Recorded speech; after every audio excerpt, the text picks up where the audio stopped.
하나님 말씀은 사무엘상 2장 30절입니다.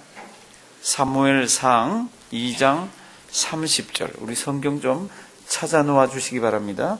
구약 성경 411면 아니면 412면 구약 사무엘상 2장 30절. 사무엘상 2장 30절. 우리 다 같이 한 목소리로 큰 소리로 한번 읽으십니다. 사무엘상 2장 30절. 2장 30절. 다 같이 봉독하십니다. 그러므로 이스라엘의 하나님 나 여호와가 말하노라. 내가 전에 내 집과 내 조상의 집이 내 앞에 영영히 행하리라 하였으나 이제 나 여호와가 말하노니 결단코 그렇게 아니하리라. 나를 존중히 여기는 자를 내가 존중히 여기고 나를 멸시하는 자를 내가 경멸히 여기리라.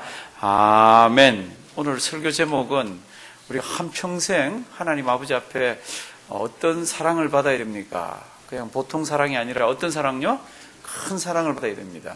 하나님 아버지 앞에 큰 사랑 받는 법이 어렵습니까?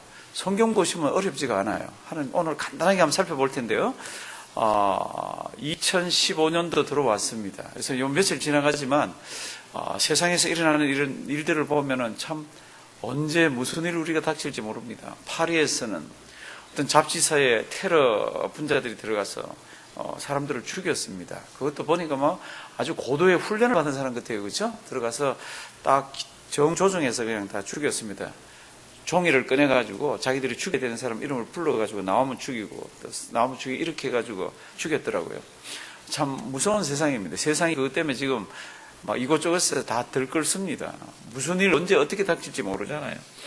뭐 그것뿐만 아니라 맨하탄에서는 뭐 수도 없이 이런 게 많지만 맨하탄에서는 어떤 아들이 아버지를 죽였더라고. 아버지는 백만장자, 억만장자입니다. 돈이 어마어마하게 많고 아들은 실직자예요. 그래서 아버지가 매달 3,000불을 줬더라고. 2,400불은 렌트비를 쓰라고 렌트하는 돈 내라고. 맨하탄에 사는데요. 그리고 600불은 용돈 하라고. 이렇게 줬는데 원래 들어와서 200불을 깎았나 봐. 아버지가 돈이 무지무지에 많은데도 안 되겠다 싶어서 200불을 깎아서 400불을 주겠다 그랬어요. 그랬더니 아들이 화가 나가지고 아버지하고 막 다투다가 권총을 가지고 쏴 죽였어요. 참 2015년도 조금 평안하게 지나나 그렇지가 않더라고. 한국에서는 뭐 또 남편이 아내 죽이고 딸 죽이고 이렇게 하면서 자기도 죽으려고 그러다가 못 죽었는데 보니까 뭐 죽여야 되는 이유가 별로 없는 거 있잖아요. 돈도 많은 집이에요.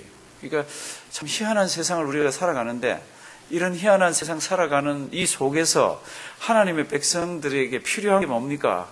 필요한 게 돈이죠, 뭐. 필요한 게 뭡니까? 건강이죠, 뭐. 필요한 게 뭡니까? 사람 살아가는 관계죠. 그런데 이거는 다음이더라고. 가장 필요한 게 뭡니까? 그러면 위로부터 오는 은혜더라고요. 위로부터 오는 사랑이더라고. 그런데 오늘 성경 말씀 보면요. 한 가문이 있습니다. 이 가문은 하나님이 굉장히 사랑을 하셨어요. 그러게 전체 나라 가운데서도 하나님께서 들어쓰시고 그 가문을 통해서 하나님께서 예배도 받으시고 이러면서 갔는데 그 가문에 어느 날 하나님의 사람을 보내더라고요. 하나님께서 선지자라고는 표현이 되어 있지 않습니다. 우리 제가 찾으라 그랬는데 2장 27절 한번 보십시오. 자기 성경 다 보시고 줄 한번 쳐보시기 바랍니다. 2장 27절 보면요. 하나님의 사람이 누구에게 왔습니까? 엘리에게 왔습니다. 그리고는 막 하나님 사자가 질책을 합니다. 하나님께서 너희 가문을 잘 들어서 이렇게 저렇게 했는데 내 아이들 교육을 잘못 시켰다고 그럽니다. 참 무서운 얘기예요. 교육을 잘못 시켰으면은 교육 못 받은 아이들을 이렇게 하나님께 다루시면 되는데 그 가문 전체를 하나님께서 다 멸해버리시더라고요. 29절 한번 가보십시오. 29절. 27절, 28절은 작은 은혜가 아니었다고 얘기하고 29절. 너희는 어찌하여 내가 나의 처소에서 명한 나의 제물과 예물을 밟으며 뭐라 그랬습니까? 내 아들들을 나보다 더 중히 여겨. 이렇게 되어 있습니다. 그거 표현 잘 해놓을래요? 다른 데 가면은 예배를 아이들이 소홀히 드렸다고 그럽니다. 예배를, 제사를 하나님 아버지 앞에 드리는 제사를 이 아이들이 멸시했다고 그럽니다. 그게 어딨냐면 2장 17절입니다. 한번 보실래요? 그 앞에 바로 2장 17절. 이 소년들의 죄가 여호와 앞에 심히 크면 그들이 무엇을 멸시했다고요? 여호와의 제사를 멸시했다.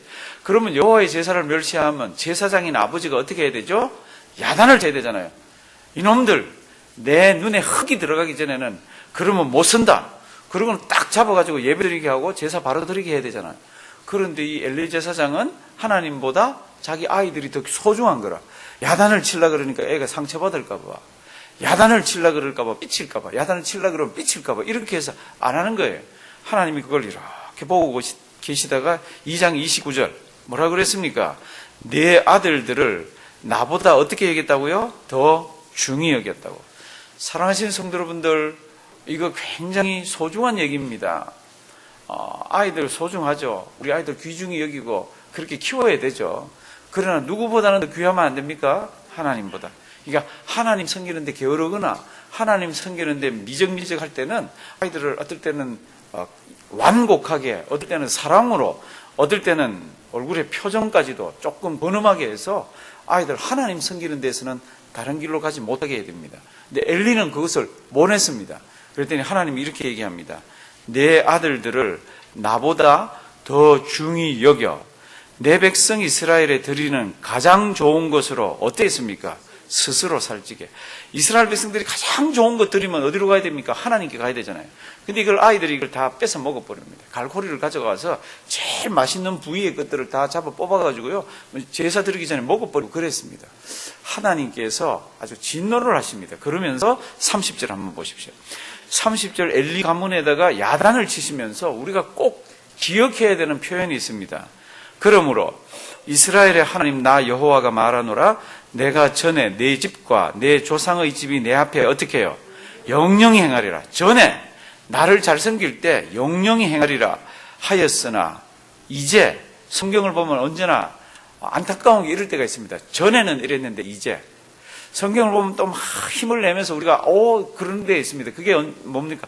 이전에는 못 살았는데 전에는 하나님 잘 못 섬겼는데 이제는 잘 섬겼다. 전에는 죄의 백성이었는데 이제는 하나님의 백성이라 이런 것들이 있거든요.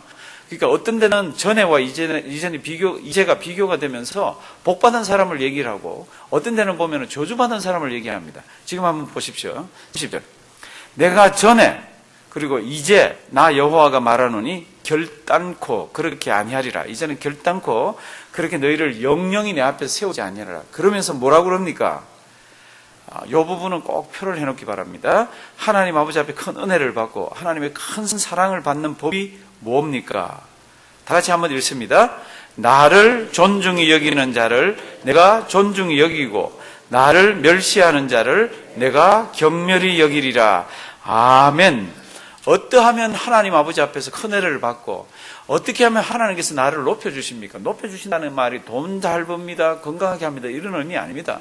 뭐 그렇게 해주시면 그렇게 하는 거지만 하나님의 자녀로서 은혜를 주시고 필요한 것을 때따라 시따라 주시는 그 하나님의 돌보심 그것까지를 다 포함해서 나를 존중히 여기는 자를 내가 어떻게 해요? 존중히 여기고. 성경의 역사는 하나님과 사람과의 역사예요. 그렇죠? 그러니까 하나님이 사람의 역사를 보이지 않는 손으로 끌고 가는 겁니다. 그 끌고 가는 속에서 성경을 보면 개인들이 이렇게 드러날 때가 있더라고요. 때로는 못 살기도 하고 때로는 죽기도 하고 그러면서도 자기는 하나님의 큰 은혜를 받았다고 그러더라고요. 그 사람들이 누굽니까? 그 사람들이 오늘 성경 말씀을 빌려서 설명을 해보면 하나님을 존중히 여기는 자는 하나님께서 어떻게 해요? 존중히 여기시더라고요. 나를 경멸하는 자는, 나를 멸시하는 자는 내가 경멸하겠다고 얘기합니다. 이 부분 올해 한 해 잘 묵상하시고요. 이 부분 평생 묵상해 보시기 바랍니다. 어떤 사람을 하나님께서 들어서 존중히 여기는가? 어떤 사람을 하나님께서 은혜를 많이 주시고 큰 은혜를 주시는가? 나를 존중히 여기는 자. Those who honor me, I honor him. I honor. 나를 존중히 여기는 자를 하나님께서는 존중히 여기시더라고요. 저를 따라 하십니다. 나를 존중히 여기는 자를 내가 존중히 여기고 그러니까 아이들 가르칠 때 어릴 때부터 부모 잘 섬기는 것도 할아버지 할머니 잘 섬기는 것도 가르쳐야죠. 사람 사랑하는 것도 이거는 뭐 기본이잖아요. 그러나 그거보다도 더 기본이 뭡니까? 그러면 하나님을 존중히 여길 줄 알게 아이들을 교육을 시켜야 되는 거예요. 무슨 일이 있더라도 하나님 중심으로, 무슨 일이 있더라도 하나님 앞에서 행동하는 그런 것들을 가르쳐야 되잖아요.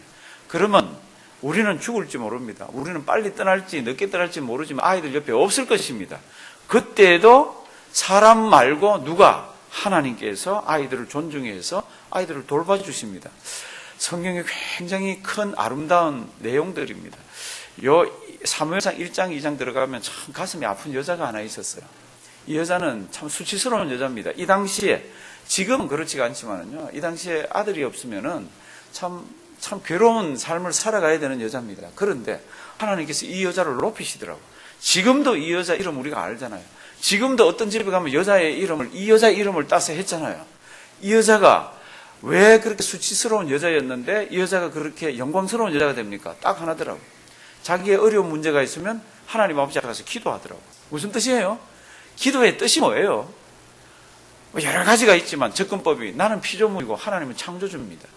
나는 구원받은 자고 하나님은 구속주입니다. 나는 이 땅을 살면서 언젠가 죽을 수밖에 없는 존재지만 하나님은 영원하신 분입니다. 그러니까 나는 하나님만 바라봅니다. 이 고백이 기도 속에 들어가 있는 거잖아요. 이거 하나님께서 높여주시더라고요. 아들 하나 주시더라고요. 그 아들을 통해서 이스라엘이 변화를 받고요. 그 아들을 통해서 이 가문에 기쁨이 있고 그 아들을 통해서 이 여자에게 찬송의 제목이다. 사랑하시는 성도 여러분들, 어떤 자를 하나님께서 높이고 사랑하십니까? 나를 존중히 여기는 자를. 신약에 오면요, 예수님께서, 신약에 가면 예수님이 하신 말은 다 빨간 글씨로 되어 있잖아요. 그렇죠? 그 빨간 글씨로 되는 예수님 말씀 중에 상당히 이것과 비슷한 말씀이 있습니다. 요한복음 12장 한번 주실래요? 요한복음 12장. 사람이 나를 섬기려면 나를 따르라. 나 있는 곳에 나를 섬기는 자도 거기 있으리니. 잘 보십시오. 그 다음부터 하나님께서 귀히 여기시는 자가 어떤 자들인가? 하나님께서 어떤 자를 존중히 여겨주시나? 사람이 나를 섬기면, 다 같이 봉독하십니다. 내 아버지께서 저를 귀히 여기시리라. 아멘. 신구약을 통틀어서 살아계신 하나님을 만날 수가 없잖아요. 하나님 이렇게 뵐 수가 없잖아요. 그런데 뵐 수 있는 방법이 있더라고요. 그게 뭡니까? 그러면 구약에서는 오실 메시아를, 신약에 와서는 오신 메시아를, 예수를 믿으면 예수 믿는 믿음 가지고 하나님 아버지 앞에 나아갈 수가 있더라고요. 육안으로는 볼 수 없지만 하나님을 만날 수가 있더라고요. 그런데 그 하나님의 백성들을 하나님께서 존중히 여겨주시기도 하고 귀히 여겨주시기도 하더라고요. 어떤 사람을 귀히 여겨주십니까? 사람이 나를, 예수님입니다. 나를 어떻게 해요? 섬기면, 다른 말로 하면 나를 잘 믿으면, 나 예수 잘 믿어요, 나 죽으면 천국 가요, 이거 수준이 아니잖아요. 모든 우리 일상생활에서 나 예수 믿습니다라는 그것이 내 모든 생활을 컨트롤하는 그게 예수 믿는 거잖아요. 그러니까 누구든지 예수를 잘 믿으면 하나님께서 뭐라 그랬습니까? 귀히 여겨주겠다고 그랬습니다. 이거 제 이야기 아닙니다. 제가 밤새도록 특별 새벽기도에 준비하기 위해 가지고 만들어낸 좋은 말이 아닙니다. 하나님께서 성경에다가 또박또박 기록하게 했습니다. 하나는 사무엘상에다가, 하나는 요한복음에다가. 하나님이 어떤 자를 존귀히 여깁니까? 나를 존귀히 여기는 자를 내가 존귀히 여기겠다. 어떤 자를 하나님께서 귀히 여깁니까? 예수를 잘 섬기고 예수를 잘 믿는 자를. 사랑하시는 성도들, 더 설명이 필요합니까? 설명이 필요하지 않잖아요. 그렇게 믿으시고 그렇게 행동하시면 되잖아요. 우리 아이들 어떻게 자라야 됩니까? 우리 아이들 큰일, 주님의 일 많이 하게, 자라게 해야 됩니다. 그러려면 어떻게 해야 됩니까? 아이들이 하나님을 잘 섬겨야 됩니다. 하나님 존중히 여길 줄 알아야 됩니다. 나한테 귀한 거 있으면 이건 나부터 쓰는 게 아니라 하나님, 이렇게 아이들이 하나님 아버지 앞에 살도록 만들면 그 다음에는 천지를 만드신 그 하나님, 홍해를 가르시고 하늘에서 양식을 비처럼 내리시고 이스라엘 백성들을 인도하셨던 그 하나님, 그리고는 사람 몸을 입고 이 땅에 오셨던 그 주님이 이 땅에서 하셨던 그 주변의 어마어마한 은혜들을 우리 자녀들에게 허락을 하십니다. 잠언서를 보면요, 다 아시는 내용이잖아요. 22장 3절, 잠언 22장 3절. 마땅히 행할 길을 아이에게 가르치라. 그리하면 언제도 늙어도 그것을 떠나지 아니하리라. 마땅히 행할 길을 아이에게 가르치라. 아이가 마땅히 해야 되는 길이 있잖아요. 잠언 22장 3절입니다. 그러면 그 아이가 나이가 들어갔습니다. 나이가 들어갔는데도 그걸 그대로 하고 있는 거 있죠. 왜요? 아이 때 배운 거는요, 안 잊어먹잖아요. 아이 때 배운 거는요, 그대로 하잖아요. 모든 일에 기도하게 어릴 때부터 시켜보십시오. 그러면 이 아이가 어떨 때는 빗나갈 때도 있습니다. 어떨 때는 막 단기를 거쳐갈 때도 있습니다. 그러나 혼자 있을 때는요, 이거 아세요? 기도합니다. 왜요? 그걸 어떻게 알아요? 저도 그렇게 자랐잖아요. 사랑하시는 성도분들, 사춘기 없는 사람이 어디 있습니까? 반항 안 해보는 사람 어디 있습니까? 저는 딱 이렇게, 죄송합니다, 제 얘기했어요. 아버지가 잔소리할 때가 딱 보면 식사할 때라. 딴 데 있어요. 딴 데는 우리가 이리 피하고 저리 피하고 딴 데가 있다가 안 나타나죠. 눈을 안 맞추려고 그러죠. 그럼 저는 이제 대학 다닐 때 청바지 쭉쭉 찢어진 거 입었습니다. 그런데 제가 대학 다닐 때, 요즘은 그런 게 괜찮지만, 제가 대학 다닐 때 청바지 쭉 찢어진 거 입으면요, 이건 아버지 보통 그게 아닙니다. 따가서 식사 딱 떨라 그러면 딱 얘기 시작하는 거 있죠. 그 바지가 뭐냐고 이제 막 나가시는 거 있죠. 그럼 끝까지 그냥 묵묵무답으로 저는 밥을 먹고 아버지는 지금은 천국 가시죠. 그런 얘기를 합니다. 그럼 기분이 좋아요, 나빠요? 화도 나죠. 왜 이걸 이해 못하냐고. 저는 머리 깎는 걸 꽤 싫어합니다. 지금 머리 깎았잖아요. 그러니까 조심하셔야 돼요. 꽤 싫어합니다. 머리 이렇게 더부룩하면요, 머리 갖고도 얘기를 하시거든요. 성도님들 밥 먹는데 그 얘기하면 기분이 좋아요, 나빠요? 나쁘죠. 그러니까 막 속에 화가 나죠. 근데 막 화가 나서 다시 이제 제가 제 일을 하다가 제가 기도를 하더라고요. 반항은 막 있고요. 속에 왜 그래? 그러고 이거는 따져봐야 이거 해결조도 없는 거죠. 그런데 그때도 기도를 하더라고요. 사랑하시는 성도분들, 제가 기도를 어디서 배운 것 같아요? 어릴 때 부모님이, 어릴 때 가정예배 드리고 교회에서 어릴 때 배운 거잖아요. 그 불같은 사춘기를 지나가는데도요, 기도하더라고요. 제가 하숙 생활을 오래 했습니다. 서울에서. 그때는 이제 청년기잖아요. 청년기는 죄를 지을 때 자발적으로 죄를 짓습니다. 제 말 맞죠? 그때도 보니까 기도를 하더라고. 어떻게 기도를 합니까? 사랑하시는 성도 여러분들, 어릴 때 부모님이, 어머님이, 아버님이 가르쳐 준 걸 그대로 하고 있더라고. 교회 선생님이 가르쳐 준 걸 하고 있더라고. 어떤 자가 하나님 아버지 앞에서 존중히 여김을 받습니까? 하나님을 존중히 여기는 자를 하나님께서 존중히 여겨주시더라고. 우리 아이들 큰일 하기를 원하면 아이들이 하나님을 존중히 여길 수 있도록 키우십시오. 예수 잘 믿도록 하십시오. 그러면 하나님이 그를 귀하게 여겨주신답니다. 우리 아들 귀해 그래서 얘기 한번 해보십시오. 사람 많은 데 가서 우리 아들 놈 참 귀하지. 그럼 뒤에서 전부 욕을 합니다. 지 아들만 귀한감? 나도 아들 있는데. 사랑하시는 성도님들, 대놓고 누구 이렇게 칭찬하고 이런 거는요, 그거 좋은 거 아니잖아요. 그런데 우리가 그렇게 안 해도 그 아이가, 우리가 주변에 있는 사람이 하나님을 존중히 여기면 성경이 뭐라 그랬습니까? 하나님이 그를 존중히 여긴다 그랬습니다. 그리고는 멸시하는 자는 어떻게 해요? 하나님께서 경멸하시고 멸시하신다 그랬습니다. 이 말씀 잊지 말기를 바랍니다. 2015년도 하나님 존중하면서 존귀 여기면서 사십시오. 하나님께서 우리를 높여주십니다. 우리 아이들 그렇게 하게 만들어 주시길 바랍니다. 우리 오늘 성경 구절 한번 주실래요? 사무엘상 2장 30절. 천천히 한번 우리 읽습니다. 우리 앞부분 엘리 집에 대해서는 하나님께서 약속을 주셨지만 이 사람들이 하나님을 존중히 여기지 않으니까 그 약속을 이렇게 하나님께서 허물어 버리시더라고요. 성경 보시면 참 왕이 돼가지고 처음부터 승승장구했던 왕이 있습니다. 그 왕이 하나님을 존중하지 않더라고. 자기가 불순종하고 자기가 제사를 드려버리고 하나님께서 그를 멸시해버리더라고요. 누구예요? 사울입니다. 참 초라하기 짝이 없는 소년이 하나 있더라고. 이 소년은 어디 내놔도 드러나질 않는 소년. 그것도 그 가정의 말제, 하탄이라 그랬잖아요. 말제잖아요. 말제인데도 이 말제는 양을 치면서도 찬송을 하더라고. 도망을 다니면서도 기도를 하더라고요. 어디를 가더라도 하나님만 붙들더라고. 결국은 하나님께서 그를 높여주더라고. 그가 나를 존중히 여기니 나도 그를 존중히 여긴다고. 그를 귀히 여긴다고. 누구예요? 다윗이잖아요. 사랑하시는 성도 여러분들, 성경 보면요, 하나님께서 높이고 낮추고 하는 인물들을 보면은 그 주변이 그냥 그런 게 아니라 하나님께서 은혜를 주셔서 그 은혜를 받고 시작을 하는데, 시작에서 어떤 자는 하나님을 존중히 여길 줄 알고 어떤 자는 하나님을 멸시하더라고요. 오늘도 지금 이 말씀 우리 읽을 텐데요, 가슴에 자람 넣기를 바랍니다. 다 같이 우리 천천히 한번 읽습니다. 그러므로 이스라엘의 하나님 나 여호와가 말하노라. 내가 전에 내 집과 내 조상의 집이 내 앞에 영영히 행하리라 하였으나 이제 나 여호와가 말하노니 결단코 그렇게 아니하리라. 나를 존중히 여기는 자를 내가 존중히 여기고 나를 멸시하는 자를 내가 경멸히 여기리라. 아멘. 하나님의 말씀입니다. 다시 한번 요 부분만 다시 한번 읽도록 하겠습니다. 나를 존중히 여기는 자를 내가 존중히 여기고 나를 멸시하는 자를 내가 경멸히 여기리라. 아멘. 하나님 존중히 여기고 하나님의 은혜 많이 받는 우리와 우리 자녀와 우리 가정과 교회가 되기를 주님의 이름으로 부탁드립니다.